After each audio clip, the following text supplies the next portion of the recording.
We are live on Building in Public, today featuring Jason Jacobs from My Climate Journey. Welcome, Jason. Thanks, DK. Thanks for having me. And I just finished the intro that this is super low key, and then I gave you this like teed up formal intro. So I always find that like a funny moment.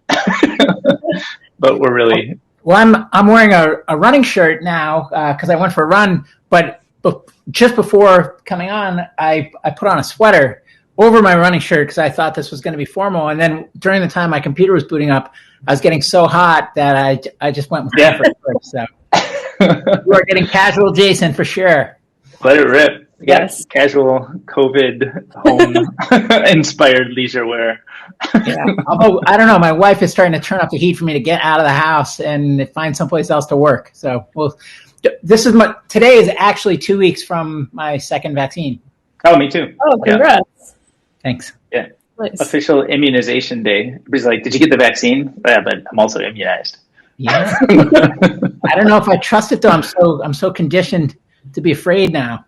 Because you think you got a microchip implant? They can track me all the time. So even if I leave my house, they'll know where to find me. Right. I recently did a purge and got rid of all of my jeans. So I have nothing to wear outside of athleisure anymore. I mean, I might as well have because I've literally only worn running clothes for the last year left at this point. Plus, none of my jeans even still fit me in the waist.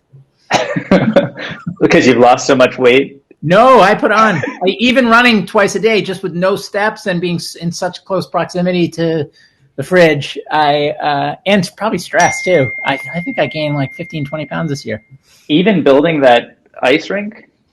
Yeah, even building the ice rink. The thing is, the ice rink is good to work on balance and stuff, but it's not big enough to actually get a real skate in. But building it, to me, itself feels like a project. You built an ice rink? That's really impressive. It was like a kit.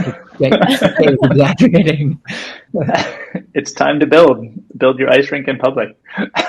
Well, everything in public, for better or for worse. You did really, right? Like, I feel like every few days we were getting an update on your Twitter about the progress of the ice rink. Yeah, no, for better or for worse. There's not much that I think that I don't tweet. Yeah. Well, is that, so a lot of the focus of what we like to talk about is kind of process and how you've changed your approach to stuff. And you have a long history of I think Runkeeper was your first big kind of notable thing over a decade ago. And I kind of followed the story from, the sidelines, but my perception is that was done in a very different way than any of the stuff you've done since then. And I wonder sort of if you can tell us a little bit about sort of that journey and that process and how you've thought or sort of gotten the energy for doing more stuff in public. Yeah, well, it's funny because I actually feel like Runkeeper started pretty similarly, where it wasn't in public, but I mean, at the time, social media was just starting to happen.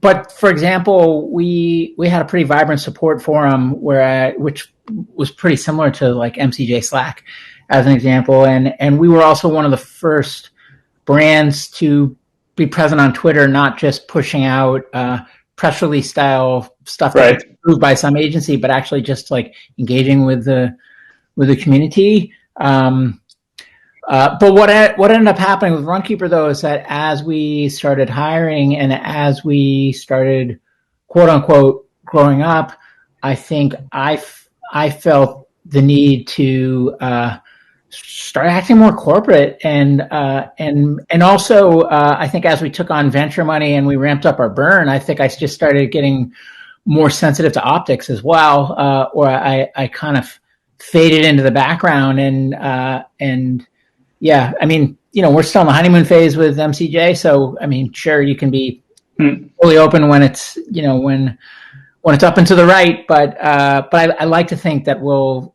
continue with this transparency regardless of how things go from here. Which I feel like we we lost somewhere along the way with Runkeeper, and in hindsight, that stinks. I feel like that was a mistake, a missed opportunity.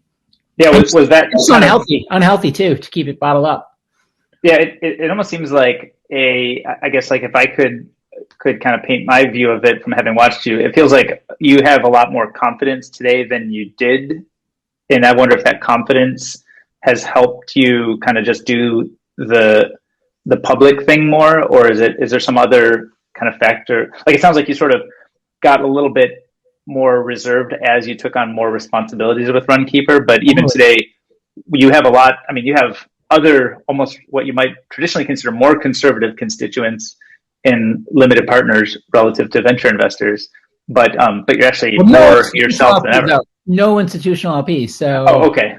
Yeah, I don't know how conservative our LPs are. I kind of, and that's actually quite intentional. Is that at least thus far we have tried to make decisions in a way that enable us to be unabashedly be ourselves, and that kind of feels non-compromisable. So I wouldn't rule out non-institutional LPs in the future, but I think it's a fair bet that I would rule it out if it meant that we had to all of a sudden stuff ourselves into some package that's different than who we are. Yeah. So it's nice you sort of just get to be who you want to be and grow up the way you want, and people can kind of take it or leave it if it fits what they're. Well, I had a good outcome, and I have flexibility. Like I wonder if I would have that same confidence if I was the same person with the same experience without the bankroll. So right. Or without the confidence of success, when really we threaded a needle, and the difference between success and failure was so small. Yet on the success scenario, hey, we did it. We landed the plane. We're a success. We have a track record. And if we didn't, then we're a failure. When actually the difference was it's thin. And that messed with me a little bit. Yeah, and I feel like I see that a lot where things are, the difference between huge success and story and abject failure really does ride on a few key serendipitous conversations that lead to some partnership or opportunity. So I think it's growth for you. Like, what were the kind of key things that could have gone either way? Did you know that was the case when they were happening also, or is this more in retrospect? Oh, I mean, at the time it was just like captaining a ship during a storm, and then in hindsight, once we had actually landed the plane, especially with the benefit of time time passing, so that you can look with hindsight more objectively. Then I think I started to piece together and say, "Wow!" If when the company couldn't raise outside financing, or it didn't make sense to raise outside financing because we would have had to tell a bigger story than we already told at a time when we desperately needed to get more narrow and focused. Well, the insiders could have been predatory, and they were not, right? I could have been fired, and I was not. Then, I got a real number two for the first time who ended up working out great. What if he, had not? And then once we had that in place, then we could actually stabilize, so we could make a big move and do a very painful thing and do a big layoff, right? Well, it's what we needed to do to get healthy, but could I have done that without a real number two? Probably not. And then, when we got healthy and essentially profitable, then we had the flexibility of time. But then the way the market played out, right, where the market consolidated at that time, and there was one seat left in the game of musical chairs, right? So there's just and then what happened with the market, the acquirers market, right? And then that market went through some turbulence several months later, right? That couldn't have been predicted. So there's just a number of things where I looked back and was like, wow, it really felt like we threaded a needle, and we didn't pull the wool over anyone's eyes. I mean, I don't know what they would say, but to me, the acquisition was a big success, and it's still an ongoing entity. It's fully integrated into the mothership. The team's grown substantially. They're more or less indistinguishable from the broader corporation, which, in my mind, is a win. So, I mean, I feel really proud of how that played out, but at the same time, I mean, it still feels like there was a lot of luck involved. When you were kind of at the end of that, did you kind of, after all of those stressful situations and those steps, did you get to the kind of final kind of transaction where you could declare victory? And did you ever for a moment have a moment of seller's remorse or kind of a what if, or were you just relieved relieved, and also just knowing, not just relieved that we landed the plane, but relieved that it really was it felt like just the best fit that we could have asked for. Yeah. And also not just the best fit in terms of a transaction, but the best fit in terms of the path for the company. It was just very clearly the right decision. So although I invested so much in it, and at certain times the company was indistinguishable from me in terms of my identity and self-worth, it was very obviously the right thing. And there's not a day that's gone by that I've felt differently than that. At the same time, when the transaction happened and externally there was all this congratulations and celebrating, it's like I really, because we had come through such a turbulent period, I didn't feel pride. I almost felt ashamed or not worthy. Like this whole celebration, but if you really knew, what we had been through, then whereas now with many years past, it's like, we went through all that and we came out healthy and we landed the plane. I'm proud of that. But that's not how I felt at the time. Yeah. What would you say to people who maybe if things had worked out the opposite way or not so well, but it's the same kind of thing where it easily could have, flipped the other way? How do you think people should approach, or what would you say to founders who have been through something like that, in terms of, should you just continue as if that never happened? Or I don't know, how do you alter your behavior after, maybe if it I don't know how the movie would have played out if it had gone differently, because then I would have been just as tired and burned out and had just as much recovery to do, but without the flexibility of time to do that. And I'm sure it would have worked out fine eventually, but it would have been much harder. Yeah. And but the thing, I don't know, what gives me peace of mind is you look at these founders who end up being these monstrous successes, and almost without exception, there's periods along the way where they just on paper look like failures. And if you looked at that point in time snapshot, you would never, if you're just looking at track record, then you would say, well, this entrepreneur is not a success. But then you also look and each piece of that journey was a building block that then led to where they ultimately got to. So for that reason, it doesn't necessarily matter what happens in between, as long as you ultimately get to where you're trying to go. But I'm speaking as if I have clear answers here. This is something I still struggle with. Yeah. Did you get to, I guess there was the Runkeeper transaction and integration, and then there was a day when you moved on from that. Was that, did you go away from that feeling like running towards something, or just, running, for a little bit of a break, or how did that feel when it was time to make that decision?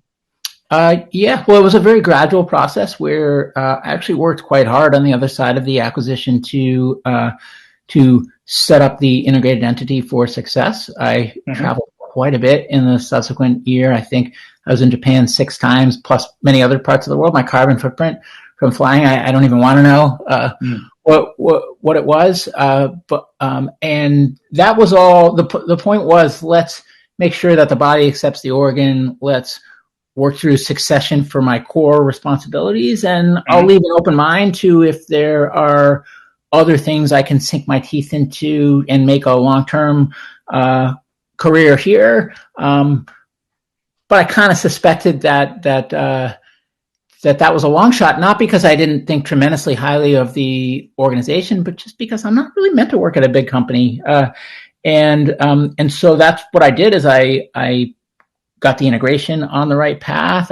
We did succession in phases over many months. So by the time I slipped out the back door, it really was just that no one even practically noticed I was gone, because I didn't have anything left to do, because I had piece by piece gotten rid of all my responsibilities. And it was going well. And in fact, it was obvious to me at the time that it was going well, but that it would be going even better without me in the way. And that was when it was just obvious that it was time to go. And even then, it was like, here's my intent, but there's no timeline, and we can do this in phases. And if I didn't feel like you were going to be better off without me, then I wouldn't be leaving. But look at this place and don't panic, because the worst thing you could possibly do is change anything, because it's going great.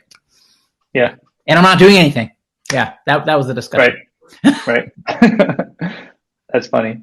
And then And then the transition, I'm trying to remember how much time there was between the wrapping of that and the transition to, was Two Way Labs the next big thing that you sunk your teeth into? Well, I don't think you can call it a big thing, but it was the next thing I sunk my teeth into that was hoping to be a big thing. Sure. But meaning it was, in terms of after leaving the Runkeeper process, I think you took some time, but then Two Way was the next thing that happened.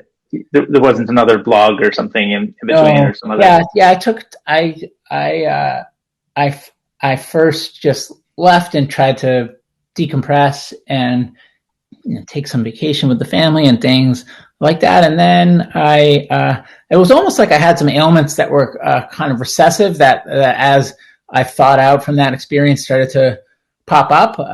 And so I then got pretty turbo about health, which in hindsight, it might have just been that I had too much time on my hands. And so I don't know how much of that was just kind of placebo effect, but health, like your personal health, or like I mean, nothing major, but just like just different things, physical and mental. But then I kind of got on, got in a good place and starting to feel eager again. But what was happening is that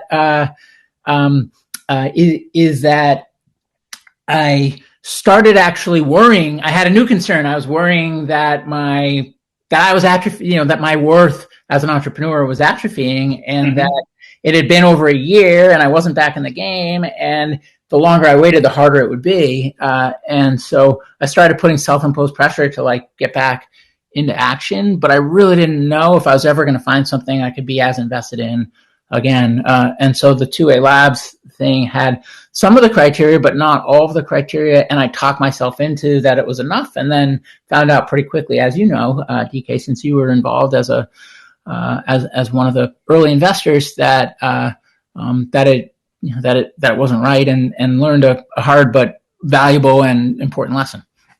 Yeah, I'm curious to, as much as you're happy to share, but I'm curious to hear kind of what was going through your mind in terms of like the products and the spaces you wanted to address. And then with the benefit of hindsight that we have now, I think we've seen, kind of several examples of, some of things like Pop Shop Live and whatnot are like live shopping experiences in video that I think are relevant to some of the stuff you explored. But I wonder if sort of, if you can take us through kind of what you imagined, and then now that we have the benefit of hindsight, are there experiences you've seen that kind of, tickle the aspects of what you were imagining would exist in the world? Yeah. So I was looking at purposeful areas at the time, not necessarily to start a company, but I was thinking higher level about, do I teach? Do I start a nonprofit? Do I run for office? Nothing was off the table. I just was directionless. And one of the areas I looked at was health and consumer health, because I was, going through that personal journey around some minor health stuff. And it was like, well, but it's so bureaucratic and it's a mess, and government and policy and bureaucracy and red tape and laggards, and this feels so stifling. Like I can't do anything here. And then I was looking at climate, and when I looked at climate, it was like, well, this is clearly an important problem, but it's so sciencey and it's depressing. And how are my skills going to transfer? And is this really going to give me energy? And even if it's a worthy problem, like how am I going to stick with it for the duration if it's not going to be personally fulfilling and fun? And then I looked at Bitcoin, crypto. So this was like 2016, 17. And then with crypto, it was like, well, okay, this is early and formative and, kind of feeling your way in the dark and lots of unknown and super ambitious. And those are all criteria I like, but this feels like technology in search of a problem. And it was around that time that I was using the HQ Trivia app. It was like the talk show, but it was like, Who Wants to Be a Millionaire? But you're not watching people compete. You're part of the game. And I was like, oh, this is really cool. You take live TV and you put it in a native mobile experience, and then you're not trying to interact with the television. You're interacting with your phone, which you're already interacting with all day long. Right. Wonder where else this could apply beyond prize-based entertainment. So that was kind of off to the side, and it felt super fun and super, kind of early and like a fun area to experiment and fertile ground. And you could experiment in this category or experiment in that category. And it was like, oh, you're combining native mobile consumer applications I know really well and live TV and kind of show production, which I don't know at all, but that'll give me a whole new skill set to learn. Yeah. And the big thing it was missing for me was purpose. But because it had these other ingredients and I was starting to worry about atrophy from a personal standpoint, I said, I got to get back on the horse. Like, there's going to be no perfect thing. I just need to jump in. And once I'm in, it'll work out. I'm waiting for perfect over here. So I justified it by saying, well, we'll build a studio that experiments in different areas, but we'll build really purposeful shows. And so I just kind of had this market, and I was thinking about the studio model, and then a few VCs just kind of showed up because I was like breadcrumbing on Twitter, and some VCs I'd known a long time were like, oh, are you getting back on the horse? So I took a little bit of money from three venture firms, as you know, and I got the founding team back together from Runkeeper, and we set up the infrastructure for live TV and the experience for both native mobile apps and live television experience. So we had a couple consultants that had that background that sat with us, and we started experimenting in different areas. But with three VCs on the cap table, I quickly found that purpose went out the window, and I had to look at the areas that actually looked like they could deliver venture returns. And that was like, reinventing shopping and esports and, fitness. And I mean, not that fitness isn't purposeful, but I kind of wanted to work on like a more important societal problem. And I increasingly was feeling like I had made a mistake. And so I wasn't greenlighting any of these fertile areas, even though they were intellectually interesting and potentially interesting from a capitalist standpoint as well. And my two co-founders were getting more and more frustrated because all they wanted to do was build, and they work on fun problems and be successful, and they could do that in any of these areas.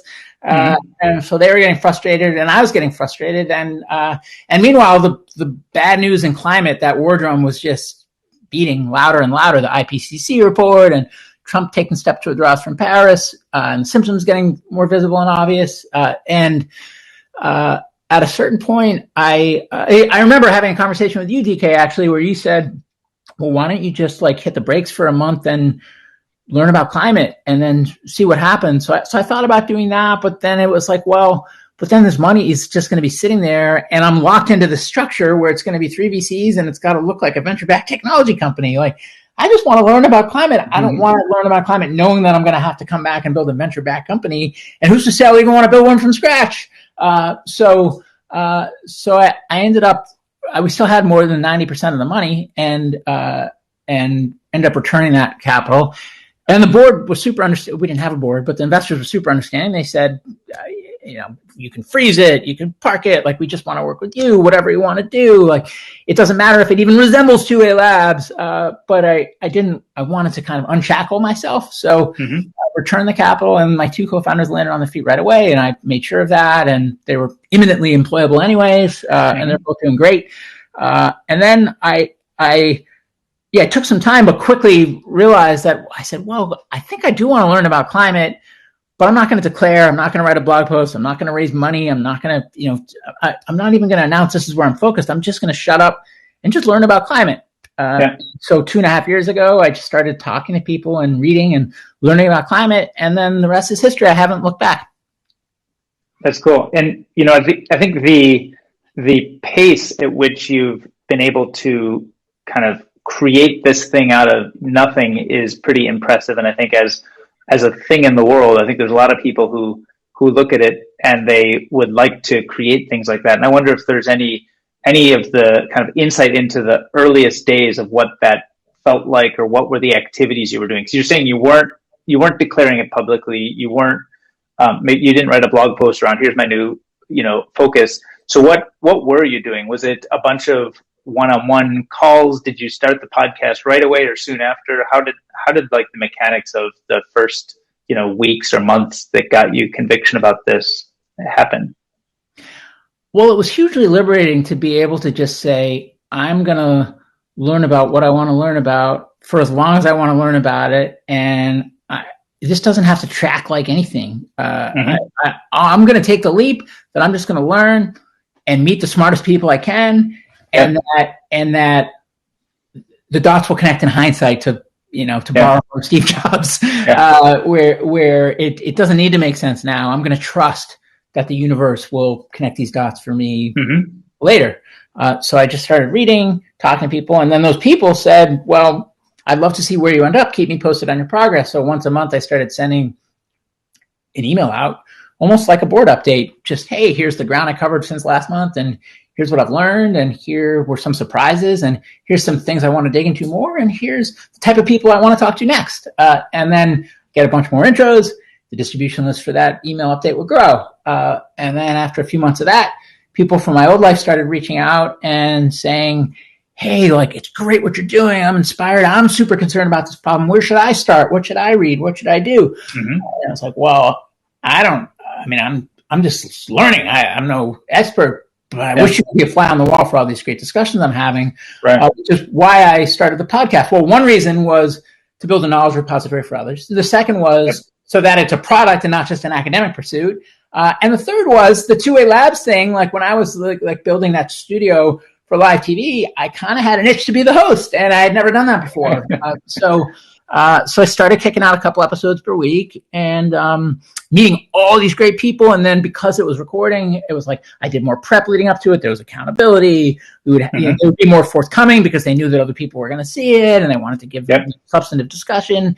And so then I started getting an audience for the pod, and my inbox started filling up with people that were grateful for the pod. And those people were really engaged, really strategic, and they came from really diverse backgrounds, which felt like good signal. I knew about them. They didn't know about each other. So it's like, I wonder if we should set up a Slack room or something just to get these people in the same room.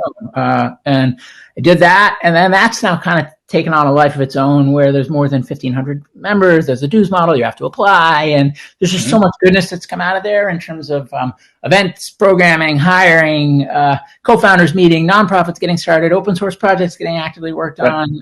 And the investing initially was just like grad school tuition. It was like, well, I know I'm a startup guy, and I want to get closer to these domains, but I don't know much about them. So how can I get closer to them? Well, if I just write a little check in the companies that seem like they're the real deal, that have smart institutional money around the table and great teams, then that's probably a good place to start. So I started writing these little checks and did probably 15 of them. Some of those started raising follow-on, started pulling together some SPVs for taking bigger allocations in subsequent rounds.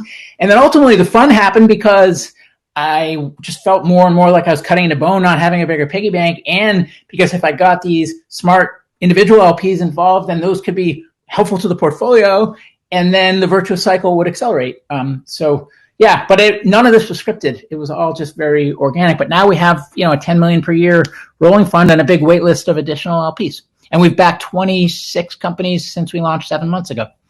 And so I think as a in the orbit kind of sideline cheerleader, I would say I kind of describe my climate journey as a combination of like a podcast and a membership Slack and a seed venture capital firm. Is that a reasonable explanation, or is that the way you would describe it, or is it kind of something else that you give it focus? Yeah, I don't know how to describe it because there's the pod, but the pod is a wedge to a broader media portfolio that doesn't exist yet. And we have, we have the newsletter, we have the Clubhouse show, we have some other things that we do, but the pod is the main thing. We've got the member community, so it's like, well, it's just a Slack community. It's like, well, it's just a Slack community, but now there's in-person meetups starting to happen organically by members for members in different cities all over the world. There's increasingly, topic-specific channels. There's open source projects that start in there and then graduate to their own dedicated Slack. There's a hunger from the community for more. There's a whole volunteer network, almost like a governance structure that's starting to emerge within that communities. So Slack is like one of the entry points, but directionally, it feels like there can be much more around the community and the picks and shovels to make that community successful with their individual journeys and in the aggregate with their impact on the problem. And then the fund, we have this little rolling fund, but I mean, there's a reason why a couple dozen GPs at some of the top venture capital and private equity firms are personal LPs, because they want deal flow. And so increasingly, as we're investing in these companies, they're interested in the follow-on, and that's great. But directionally, at a certain point, especially when we believe wholeheartedly in the companies that we're building or that we're helping get built, and they are going to absorb a lot of capital on their journeys, well, why don't we have things like an opportunity fund to put larger checks into them and stay with them through their growth? And then increasingly, these companies need policy help, and so should we have an arm that's like a policy and advocacy arm? Should we have a recruiting arm? Should we have a branding and communications arm? Should we have an accelerator at some point? Right now, we shouldn't do any of these things, but it feels directionally like this is a new kind of organization that you can't really, there's no clean place to put us. And so we're not a venture capital firm, we're not a media company, and we're not a member community. We're some hybrid of the three of those, at least today. Right. And does that feel, I mean, it feels like it could go in lots of directions, or it could create this new hybrid thing, but how you build out teams around any of these things seems like, the more people that are going to be involved, if there's going to be policy people, they would want to understand kind of where this is going. So do you feel some tension between like when is right to bring on different people in different roles versus how much structure to know about? Is this an opco or a venture firm or something? Does some of that structure need to be sorted out before you start expanding the team? Well, so we've got there's two of us full-time, and then there's a full-time consultant, and then there's a part-time CFO, an active advisor who's also an LP in the fund, and a couple of volunteers right now. But we're all getting together in person in a few weeks for, not only is it our first offsite, but other than the one other full-time person, it's my first time meeting any of these people in person. Wow. And that will be important because there is increasing momentum, and we are, I was going to say stepping on the gas, but that's not the right analogy for a climate focused company. But we, I think we are feeling like we're turning a corner and ready to expand. But in order to expand, I do think we need to get tighter around what that means and the direction and the North Star. And is it one entity? Is it multiple entities? And like, where does the upside come from? Is it just carrying the fund, or is there equity in the operating entity? And is there one operating entity or multiple operating entities? Like all that stuff we're in the process of working through and figuring out, which we will then hopefully have the foundation in place for in the coming months so that we can flip and go from only a handful of us to actually a core squad that we can then build upon over time. But we're not around that corner yet, but we are getting up to it and hopefully going to be around it in the next few months. Yeah, it's a very active discussion. That's so cool because I feel like we talk a lot to people about how they should kind of just learn in public, and even if you're not the expert on something, just like put your thoughts out there and kind of see what happens. I feel like this is a perfect illustration of how like so many things can come out of just like curiosity once you put it out there in the world. And I am kind of curious, when you were just starting this, like what were the first things you kind of formalized? Like in the beginning, you were just like, I'm learning, come be on the fly on the wall and kind of learn with me. But what were the signals where we were like, okay, I should make this into more of like a formal thing? And how did you know to pursue that? Yeah, I mean, so there's one person helping me early on, but it wasn't an entity, it wasn't a business, it had no aspirations to be a business, and so he was just kind of helping to learn. And I wasn't ready to set up an entity, because what kind of entity would it even be? Is it a nonprofit? Is it a for-profit? Is it meant to be big? Is it going to be, just like a small and self-sustaining thing? Like I didn't have any answers. And then, yeah, from an impact and just like a user or community engagement standpoint, it started taking off and becoming clear that we needed more, but at the same time, we weren't ready to make those decisions. So he actually went off and like got a job, and because he needed to get paid, and he got a great job, but like we just weren't ready. And then we started a few months later, it was kind of, I think we got in a paid intern, and that was like a big thing because that was like coming right out of my savings. We didn't have a business model or something, and then thinking more seriously about raising a fund. But then the pandemic happened, and so we didn't rule it out, but just kind of hit the brakes for then. But then focused on getting the paid member model in place, and then the paid member model was actually really impactful because we had a good core early group of members that just bucked up and paid more than what we were asking for membership. There's like a founding tier. You don't get anything extra for it other than you just want to support. And there were people paying, not only was a high percentage of the early members electing for the founding tier, but they were actually going above the founding tier amount. In some cases, 2, 3, 4x the founding tier amount just to support. And that wasn't a lot of money from a business standpoint, but for like this bootstrap, whatever you call it, like it really changed the game and enabled us to then at least stop the bleeding so we could start to think about continuing what we were doing in a more sustained way. And so that was kind of on a path. And then when the investing graduated and had a fund, and then there's a management fee associated with it. And some rolling funds don't take management fees, but in our case, like one, it's a full-time thing. And two, we have big aspirations. Like we need the management fee to then reinvest. And our LPs are after impact anyways. And how do we get more impact? We swing a bigger bat, we build out more, we put more resource toward it. How do we do that? We need an engine for that growth, right? So, and the fee is that today. It's not the only thing. We've got the dues as well, but the fee is like, the dues are a really small piece relative to the fee, even though the fee is small relative to what we'll need to ultimately scale a team. But at least, kind of the train's on the tracks, right? And then it becomes self-fulfilling where we invest a little, we get more momentum. If we get more momentum, it gives us more to invest. We get more to invest, we invest more, we get more momentum, right? And we start nice flywheel there. And things get easier, and then we can start taking some bigger swings. So, but it's a grueling, I'm like an early stage founder, even though I don't even know what you can call what we're building. It still feels very much like early stage founder, just with a less tangible path to capitalist viability, I would say. Although at least now with the fund, we know like if the fund returns, it might take a long time, but like it can have outsized returns. So that's something, but that doesn't help with like the day-to-day, how do you keep a team afloat? Right. It's interesting. The path that you're taking is, if I could just describe it as like so organic, it's just you being you. And I think so much of the, I've probably have like a handful of people that I could point to who I would say have taken a similar path and gotten really unique, situations that feel like organically them. And I think it's hard to do that sometimes without sort of already having, a win under your belt.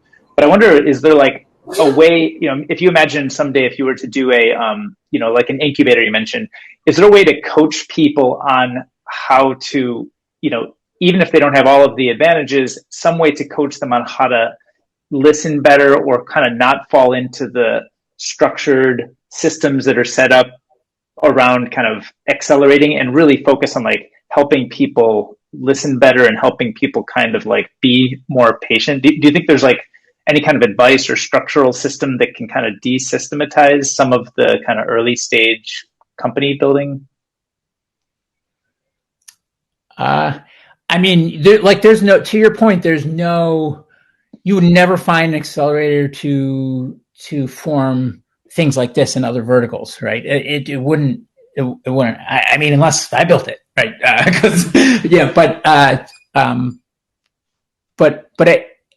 also think this wouldn't have gotten built if I set out to build it. Then I also think there's a lot of privilege that goes into being able to set out to build something without an eye towards how does it get self-sustaining and how do you eat. And I didn't have to worry about that because I had a successful exit. If I didn't have that successful exit, I wouldn't have had the capital, but also I probably wouldn't have had the confidence to be unabashedly me, as you said. So I feel like I could spot like almost like a talent agent. I don't know if I could teach.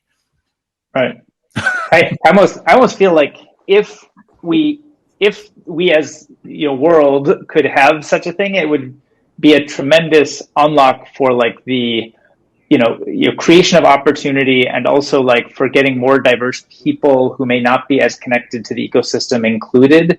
If there was some sort of like, if it were teachable or if there were structures that could help support this kind of exploration without necessarily needing to get into a company mode very quickly.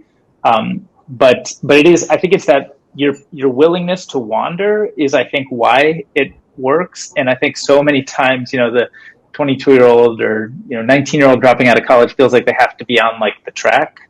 And I wonder if you could take that same energy without necessarily the stability of Win and create an environment for that stability of hacking and trying things and unstructured kind of playtime to discover where there actually is energy for something, which is, I guess, if I were to shorthand, that's what I described. You kind of did what you felt like until you found something that other people then kind of pursued where the energy was, from both you and other people. But I wonder, is there a way to empower people in, with some of the structures, But there's a big, I would not have been able to do that.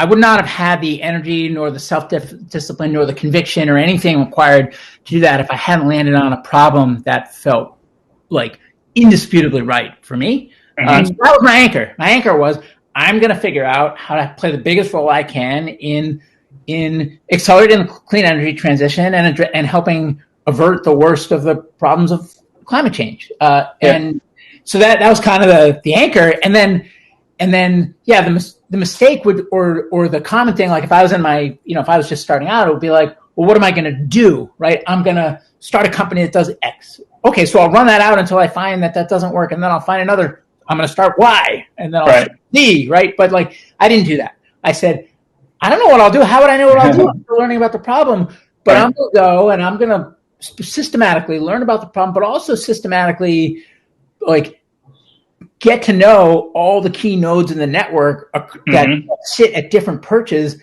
most relevant for impacting that problem, and learn from all these different perspectives, the people in the trenches, the people at the senior levels, the people from innovation, from activism, from education, from government, from policy, from science, from, whatever, journalism, and I'm going to take the leap that directionally I'll find what to do. And then the longer it takes me, the more I'll have to bring to bear from this like network and knowledge that feels unique and differentiating. And I'll have just a more holistic understanding of the problem than many, even who've been working on it a long time, because they've never had the luxury to go as broad as I'm going right now, nor the interest. So that was the bet. And that is absolutely replicatable. The thing that you would need to figure out, though, for people that weren't in the fortunate position I was in, who sold a company, is just how to eat in between. Right. Yeah. Well, I wonder what an accelerator would look like if it were, something that could help other people do what you're saying and have some sort of security. Maybe it's like something like the South Park Commons Fellowship we've talked about a few times, where it's more like you bet on the person, not a specific idea, and they know that like they should just go explore and kind of come up with something, but it's not like you're pitching a vision from the get-go of exactly what you want to do. But I do wonder kind of what the like institutional ecosystem support for that could look like. It's like if I were doing it, I think the thing that I would most want to gravitate to, well, no surprise, I'm going to suggest that it most mirrors my path, but it's like someone committed to tackling a big problem and committed to learning in public while they figure out how they and how we as a society can best address it. Yeah, but unlike a PhD thesis or something where you're holed away quietly with yourself and your thoughts and a big stack of books, right? It's a very public learning journey where you're roping other people in, where you're forming connections along the way, where you're making connections for others along the way, and where you're helping provide picks and shovels for us collectively to have a bigger impact as you're figuring out what to do. And for me, at least, the journey became the destination, where just doing that for others became actually not just the thing to help while I'm figuring it out, but then I don't need to figure it out anymore, because my journey then became the destination, where now I'm just going to keep doing that at a bigger scale. And I'm never going to anchor anywhere else, I hope. Right. Yeah. I wonder, actually, one other pattern that I would relate, which is, it's very different but has some commonalities, is I don't know if you follow Nathan Bashez's writing at all, or kind of his career process. He had kind of gone down the work at an operational company, then build some product-y stuff, and kind of figure out that he didn't really know what he wanted that to be like. And then he started just writing and writing more and writing more. And now he's podcasting and he's creating. And I think through that creation process, he has discovered products and tools that he wishes he had to serve the uniqueness of how he's creating that maybe isn't fully served by other things in the world. And I wonder if, if I could term you as a form of a creator, you've sort of created, the community and the pod and other stuff. But do you, just sort of being in the activities of creation, do you find that there are some missing tools or things that your eyes have opened to, given that you're deep in it now, as a primary actor versus you're not explicitly like doing it as a product builder? It's hard to say, because certainly there's things that we could benefit from. What I don't have a great handle of is how much of those are unique to this weird, wacky thing that we're doing versus things that would carry over from thing to thing. But because there are not a lot of templates for what we're building, and because the different elements of what we built, I guess I'm saying the same thing twice, just two different ways, but aren't typically under the same roof, then it requires some paper clipping together of different tools and resources that could be more elegant if you knew that the market was bigger than this one little weird entity that doesn't have much revenue. Right. Well, because we've wondered. I mean, I think you and Jen with Renaissance Collective have each run into like some similar problems in like how to use a community to run a Slack, and should you move to Discord, and should you transition, or is there some other tool? And I wonder, like, from those kinds of processes, do you have like, oh, I just wish there was a thing that did this, and like maybe you would build it because that other communities would use it, or? Yeah. Well, here's an example. We have guests on the show. We have a newsletter distribution list. We have a member community. We have portfolio founders, and we have LPs. Those are our primary stakeholders. And then there's a lot, there's other people that cross our desk through different means, but we have different stakeholders, and each has a different set of expectations from us. Each has a different set of needs. And then there's opportunities to build bridges and provide picks and shovels within each of those groups. And then there's opportunity for crossover. But if we cross over in the wrong way, for example, then we overstep, because it's like, well, like you don't want anyone to feel like they're the product and not, and not the customer. You don't want to cross any lines from an incentive standpoint, but you do want to build bridges and help facilitate connections wherever you can to drive impact.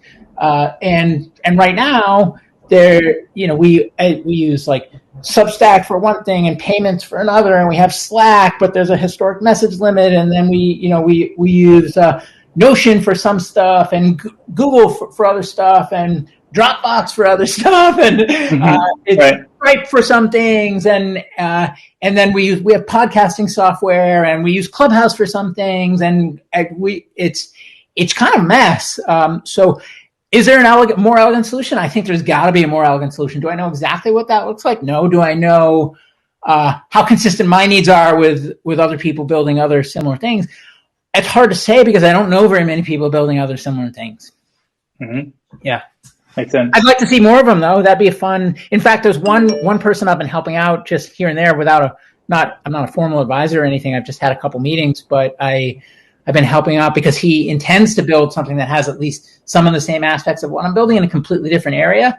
And I think it's cool. So I've just been kind of helping him, one, just to pay it forward, but then two, because it's intellectually interesting, and because I want to understand if the things that I'm building in climate can apply to these other areas. So he's, in a way, a guinea pig in that regard.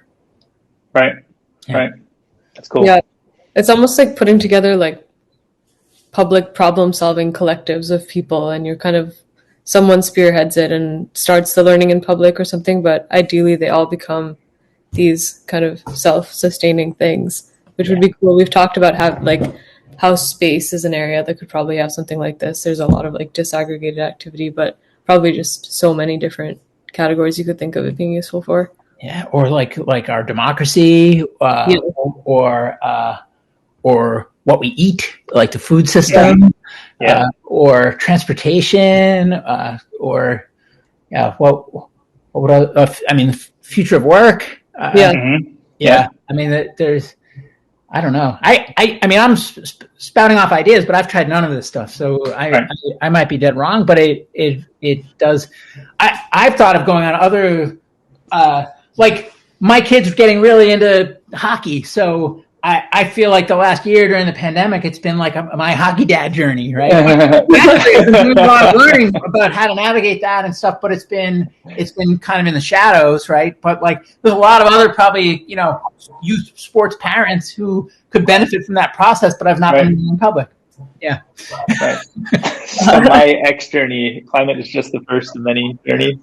Yeah, I'll just follow my intellectual curiosity and go. I don't know how the climate LPs would feel about that. the hockey dad LPs. That's awesome. Yeah, if my kid makes it to the NHL, then then you get a rev share in perpetuity. You're selling off his future income when he's 9 years old.